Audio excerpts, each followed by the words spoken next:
take your little barrels of gasoline, walk them up to the stage, poke a big hole in them, dump them on the stage, light a cigarette, smoke it halfway, flick it, set the stage on fire. For this person, one of my favorite comedians in the entire world, Tristan A.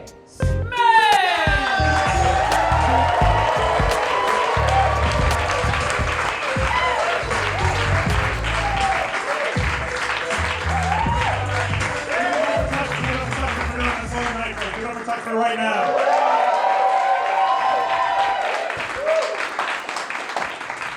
Alrighty, we made it. We are 20 minutes from freedom. I feel like this. This is turned from a comedy show to a hostage negotiation. It's like, all right, you better fucking laugh. Everybody gets to go home, all right? Like I'm on the phone with the hostage negotiator being like, I'm gonna kill one hostage every 1 minute unless they laugh for me. Which actually, that's not a good set. That's really, one laugh every minute is not a good set. That's kind of, I better get an average or to middling set or I'm gonna kill a life. Let's start. Also, here's the weird thing about this show. Like, I don't know if you've noticed, there's been kind of a theme to the show, a little bit of a theme. It's been, genderqueer, non-binary, just regular queer women on the show, and then Tristan. I'm just black. That's all. That's my thing. I'm African sexual. That's how I identify. Just a black guy that fucks periodically. All I do.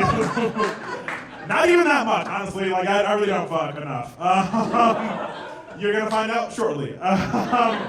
So I used to be a child prodigy. I was a child prodigy growing up. I was 16 when I started college, and I was 12 when I started high school. Now, all that sentence means is that I was book smart. Doesn't mean that I was emotionally mature enough for the circumstances.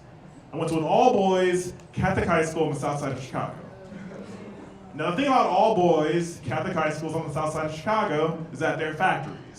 They are factories that produce little boys that lie about having sex. That's all they do. But I didn't know that. I thought all my 14-year-old friends were fucking all the time. And I wanted to be a cool kid just like them. Now, the only thing you know about having sex when I was that young in high school, the only thing you know about having sex is that you had to have had sex a long time ago if you wanted to be cool. So some of you might be able to see where the story's going. One day at 12 years old, one of my high school friends came up to me and said, "Hey, Tristan, you having sex?" I said, "Yeah, buddy, I screwed. You know how cool kids talk." He goes, "That's cool. When you start having sex?" I told him 3rd grade.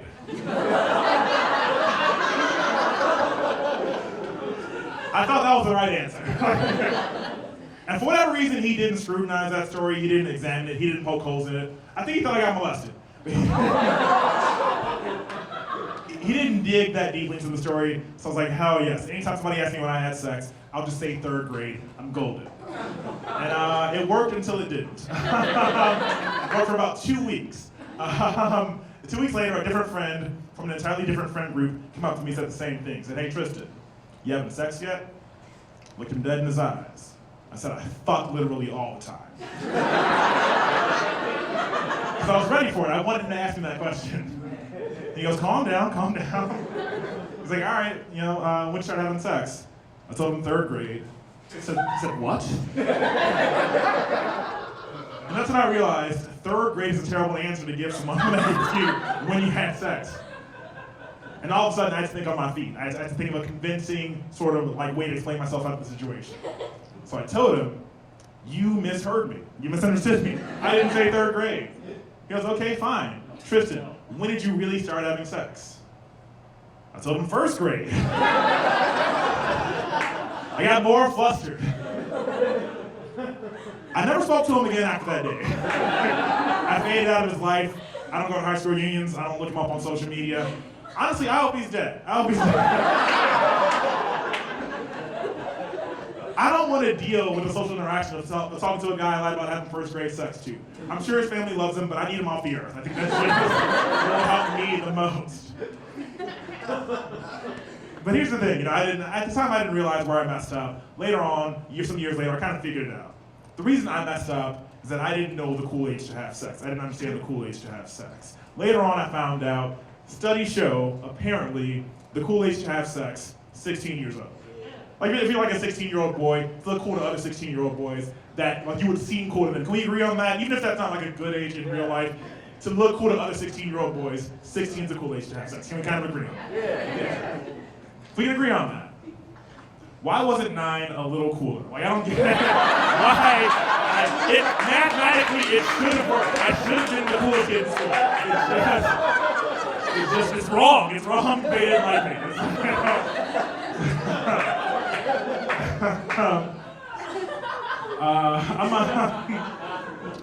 I mentioned I went to high school on the south side of Chicago. I'm from Chicago, born and raised in Chicago. One of my favorite things about Chicago is all the unwritten rules we have. There's a lot of unwritten rules in Chicago. My favorite unwritten rule, some of you all might have heard of it, my favorite unwritten rule is that you can't put ketchup on a hot dog. You heard that before? You can't put ketchup on a hot dog. Even if you're from out of town, you cannot put ketchup on a hot dog. You can shoot a 12-year-old, but you can't put ketchup on a hot dog. That's the one thing this city stands by. But can we all admit, can everybody in this room admit that that is a white rule? That's a rule for only white people to follow. Tell a black person you can't eat ketchup. Like, I want to watch you tell a black person that we can't eat ketchup. Because like I said, I grew up in the south side of Chicago. I grew up in an all-black neighborhood called Bronzeville. They called it Bronzeville because they couldn't call it Niggertown. Sorry if this is your first day, the city can be kind of racist.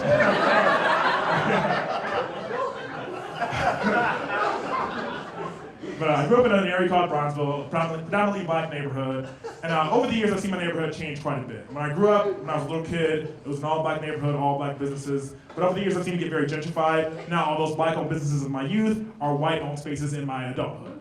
And this is an actual fact. He said to you, yeah, I'm not a fan of white people. we can bond over hating you. That's joking. I'm indebted to you for coming out to here. That's it. You make up for the white crimes of your ancestors by coming to this show. That's it. But no, it's I don't know. Like I've seen my neighborhood get super gentrified, and this is an actual fact about my neighborhood. My childhood hospital, the place I was treated for various illnesses and various sicknesses, where I got diagnosed with asthma. My childhood hospital is now a McDonald's. I've lost everything. I'm keeping the fucking ketchup. That's the one thing. All right, this is, got a question for the audience. Do I look poor to you? Like when you look at me, do I look like actively poor? Well, thank you. I've had like a little bit of a poverty wake-up call the last few months. The last 6 months, homeless people have stopped asking me for money. They're like, we're not gonna mark up the street, he's one of us. In addition to that, one day I was at work doing my job, and a man walked up to me and gave me bread.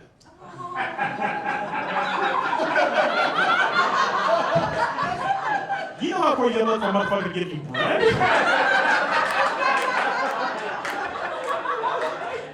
And here's what he said verbatim. He said, I can't find any homeless people on this side of town, so you'll have to do. Obviously, that kind of stung. At the same time, fucking it's free bread. That guy's an angel. He's the hero of this story. He gave me this free bread. It's just bread loose in the bag. I was like, hell yeah, dude, I can use this for hummus. I'm down.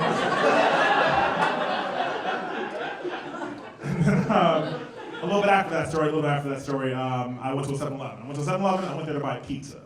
I go up to the register to pay for the pizza. The clerk says, do you want to pay for this with your link card? And I remember thinking, wow, that's a really brave assumption to make. And for anybody in the room who doesn't know, a link card is a way for low-income families to be able to afford food. I'm not knocking the link card. I think it's a great idea. But in this guy's mind, every minority has one ready to pull out at a moment's notice. I remember thinking, I got a choice to make. Do I want to be a strong black man in this moment? Tell this guy he's racist for assuming I can't afford my food? Or do I want to pull out my link card?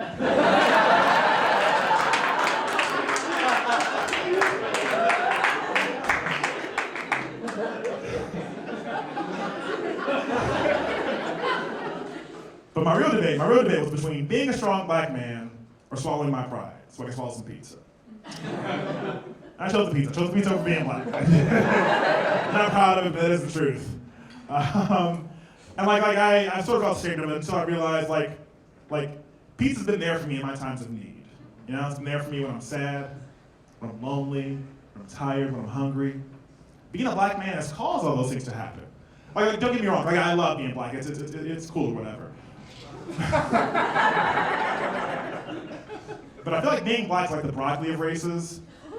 Like maybe at the end of it it's good for you, but sometimes it's really hard to stomach. I feel like being white is like the cheesecake of races. It's really fun, it's really good, but if you live your whole life like that, you'll never be a good athlete or a dancer.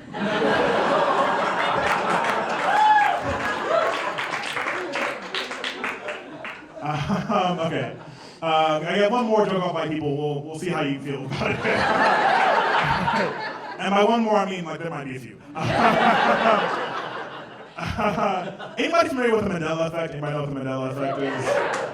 For anybody who doesn't know, the Mandela effect is what you call it when white people are wrong.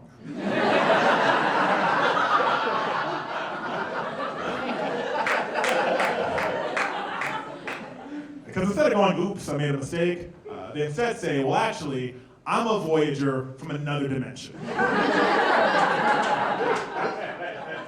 And in my world, we call it Berenstein Bears, not Berenstain Bears. And I think that takes a lot of audacity to say that out loud to another person. Because that means a couple different things. That means, first off, you think you're the only person in human history to have ever seen another universe. And then second, you think you're the only person in human history to have ever traveled to another universe. And you did all that because the bears in your world are a little too Jewish. Who asked you to do that? Like, nah, nigga, I saw 4 bears reading the Torah, I had to get out. I don't feel comfortable. These bears are kosher? Well, no, thank you, sir. If I go to one more fucking bear mitzvah, I'm gonna lose my goddamn mind, right? That exhausted all of my Jewish knowledge. That one riff took everything. I could have maybe said Dead Sea Scrolls. I don't know. Like that's I was running out of references. I'm not a member of the faith. I'm so sorry. I should have researched this joke better. Okay. So before I start this next joke, you gotta know I'm okay.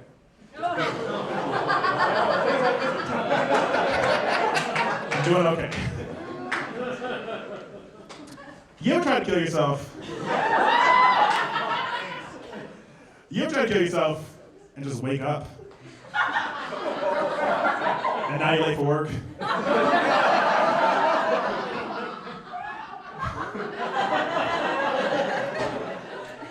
And then you get there and everybody's like, Tristan, do you want to be at work? Like, do you want to be here? And I'm like, I don't even want to be. And I don't really know what the afterlife looks like, but I'm pretty sure it doesn't look like a meeting with management. But I do think that's a good name for death, you know? A meeting with management. Like, Grandpa died? Well, he had a meeting with management, honey. Like, sometimes I feel like praying is like talking to God on Zoom, but his camera's turned off. You know, like, are you listening? Like, is anybody there? And I feel like killing yourself is like showing up outside of God's house. Be like, I know you're in there. Now you have to talk to me.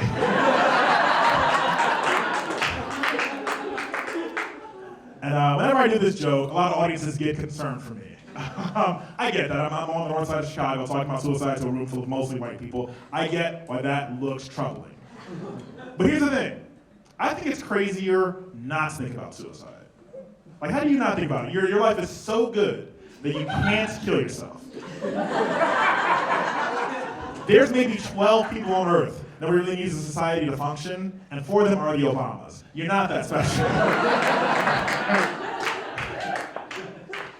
Like, who told you were special? Your parents? They don't know anything. They made you. They have no idea what they're doing.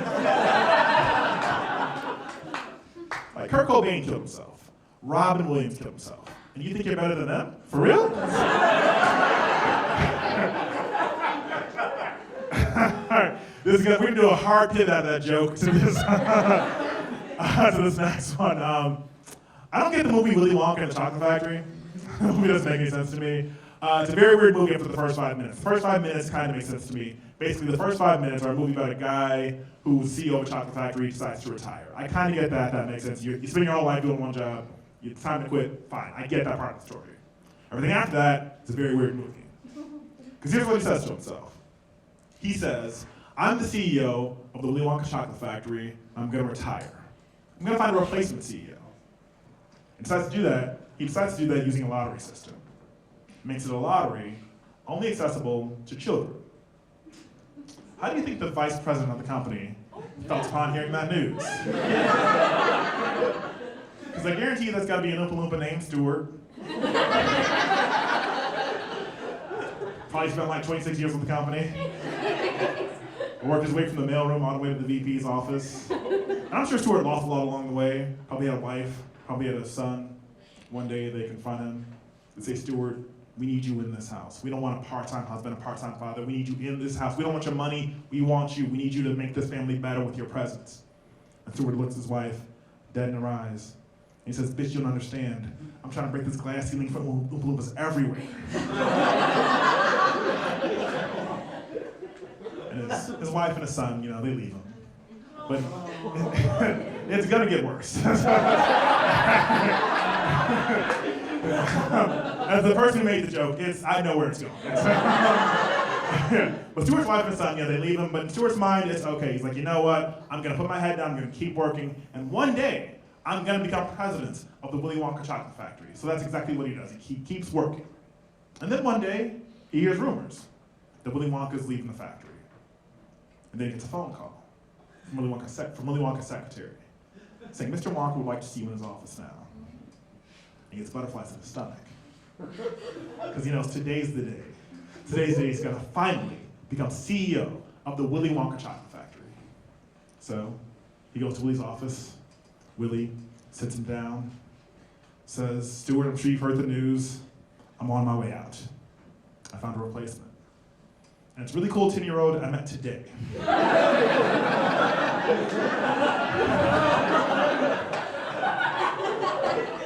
I guarantee you Stuart killed himself right on the spot. There's no way for that story to go. And I don't think Charlie was that good of a CEO candidate.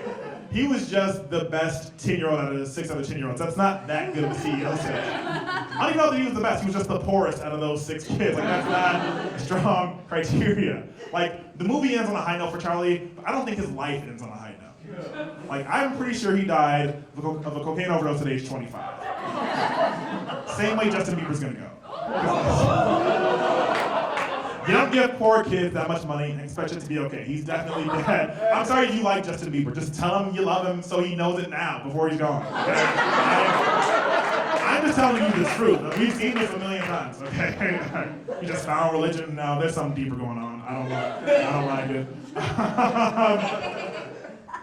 But here's the weird thing about this whole story I've talked to you about the Willy Wonka movie.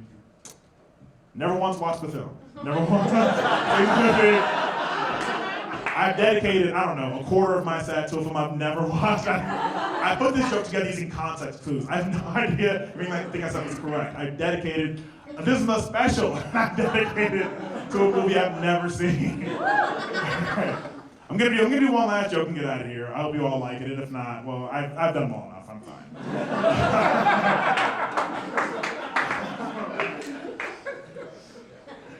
So recently I had one of the best weeks of my comedy career. I had one of the best weeks I've ever had in my comedy career. I did 7 shows in 7 days. 6 of them, thank you. 6 of them went well.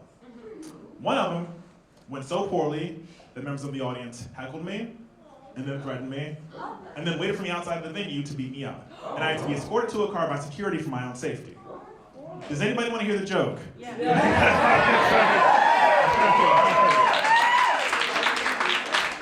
You might be able to spot when it turns. All right, so I'm just gonna do the joke. Okay. I don't think there's anything worse during the height of COVID than seeing somebody fatter than you not wearing a mask. It's you think you're gonna be okay for real? Because I'm deeply afraid of COVID. I'm very afraid of it. It's a disease that kills poor, overweight black people. They could have called that Tristan disease.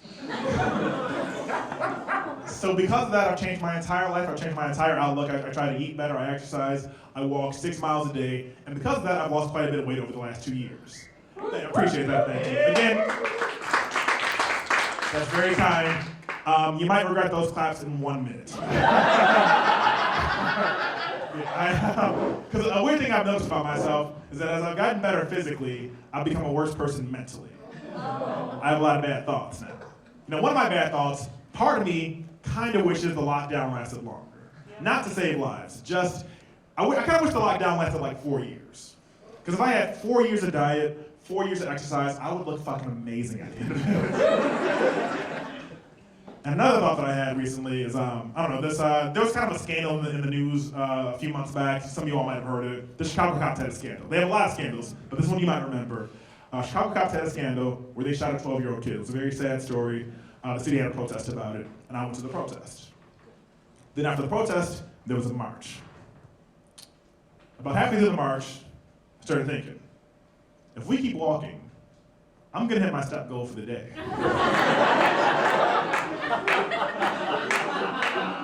And that's when I realized on some level, the cops killing kids saves me. I'm gonna live so much longer than 12 because of this kid's murder. I'm about 10 dead kids away from physical fitness. The children are my future.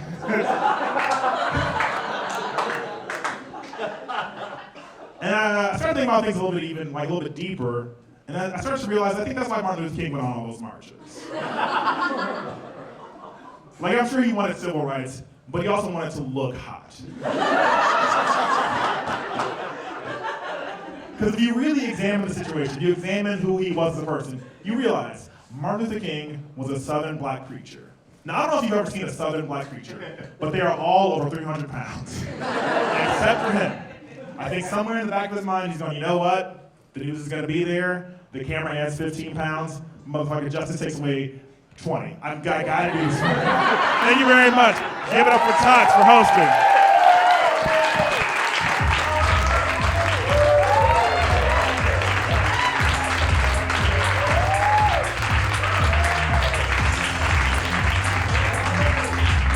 Tristan A. Smith, everybody! Adore him. It's not a journey, and I don't want to help him get there. Thank you all so much for coming out tonight. Really means a lot. Give it up for yourselves. Give it up for yourselves. Give it up for everyone in the booth. AJ, Thomas, lighting, sound. The director, Jamie Creppin. The robot operators.